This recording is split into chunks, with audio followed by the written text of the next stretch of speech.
शिक्षक का काम है ईमानदारी से पढ़ाना, ड्राइवर का काम है ईमानदारी से गाड़ी चलाना, डॉक्टर का काम है ईमानदारी से इलाज करना। वैसे ही संविधान की शपथ लेने वाले माननीय सांसदों, विधायकों, मंत्रियों, हाई कोर्ट के जजों और सुप्रीम कोर्ट का जजों का काम है ईमानदारी से संविधान को पढ़ना और ईमानदारी से संविधान को लागू करना। दुर्भाग्यवश संविधान की शपथ लेने वाले माननीय सांसद, विधायक, मंत्री और जज 10 झूठ बार बार बोलते हैं। पहला झूठ क्या बोलते हैं? भारत स्वतंत्र है। स्वतंत्र, स्व मतलब सेल्फ, तंत्र मतलब सिस्टम। कौन सा तंत्र भारत का है? जो दूसरा झूठ बोलते हैं, कहते हैं भारत तो संप्रभु राष्ट्र है। लेकिन जानते हैं संप्रभुता का मतलब क्या होता है? संप्रभुता का मतलब कुछ भी गुलामी का नहीं होना चाहिए। जो तीसरा झूठ बोलते हैं कि भारत में संविधान है। संविधान का मतलब होता है ऐसा विधान जो सबके लिए समान हो, उसको कहते हैं संविधान। दुर्भाग्यवश संविधान की शपथ लेने वाले ही झूठ बोलते रहते हैं। चौथी जो झूठ बोलते हैं कि भारत में कानून का राज है। कुछ दिन पहले भी जज साहब के यहाँ नोटों का बोरा मिला है और कुछ नहीं हुआ, FIR तक नहीं हुई। जिस यासीन मलिक ने 4 हमारे एयरफोर्स के जवानों को मारा था, आज भी बैठ के बिरयानी खा रहा है और कहते कानून का राज है। पांचवा झूठ, भारत एक सेकुलर राष्ट्र। हमारे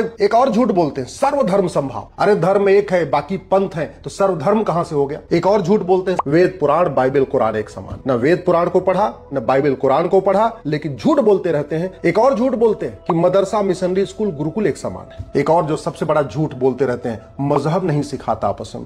पैंट उतरवा के खतना चक्कर के मारा जा रहा है। अजमेर में जो बलात्कार हुआ था, जो भोपाल में बलात्कार हुआ है, ये मजहब के आधार पर हुआ है। एक और झूठ बोलते हैं हमारे सांसद, विधायक, मंत्री और जज, कहते हैं कि कुछ बात है कि हस्ती मिटती नहीं हमारी। पूरी दुनिया से हमारी हस्ती मिट गई, पूरी दुनिया से हमारी बस्ती मिट गई और तराना गा रहे हैं, कुछ बात है कि हस्ती मिटती नहीं हमारी। और सबसे बड़ा फ्रॉड, सारे जहां से अच्छा हिंदू सता हमारा। इससे बड़ा तो कोई फ्रॉड है ही नहीं। दुर्भाग्यवश सबसे ज्यादा ये 10 झूठ संविधान की शपथ लेने वाले बोल रहे हैं। हो सकता है इस वीडियो को सुनने के बाद उनको थोड़ा आत्मचिंतन हो, उनको आत्मग्लानि हो, आगे से झूठ बोलना बंद कर दे।